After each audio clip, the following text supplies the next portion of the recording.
Howdy everyone, Warstarcy here, and today we'll be looking at Drawngeon on Nintendo Switch. Drawngeon is a first-person dungeon crawler set in the style of an old D&D game. Through the game you'll go killing enemies in dungeons, looting, selling, and doing quests. Now, it's actually been a while since I played a game like this, the last one having been Might and Magic, Mandate of Heaven. Yes, I know, old as hell. And while they both play pretty differently, this kind of reminded me of it a bit. So you start off by picking between a warrior, a magician, or a rogue, which will determine your starting stats.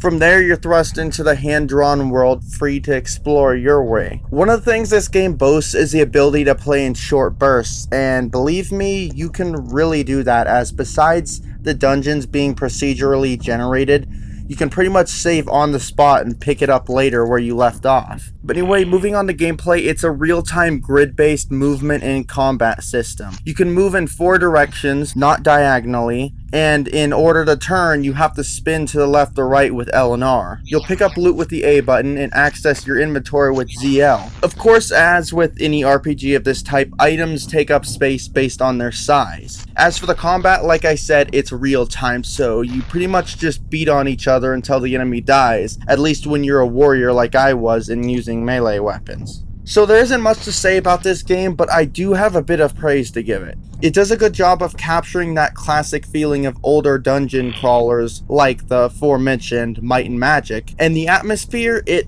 completely nails it. It'll seem like it's just dead silent in a dungeon, but if you turn up your volume and listen, you'll hear faint sounds fitting to the dungeon. So this is definitely a game that might be worth checking out. So if you want it yourself, it's available on the eShop for the default price of $5. However, at the time of this video, it's available on sale for only $4, which honestly is a pretty good price for an interesting game like this. I'd like to thank Drageus Games for sending me the review key.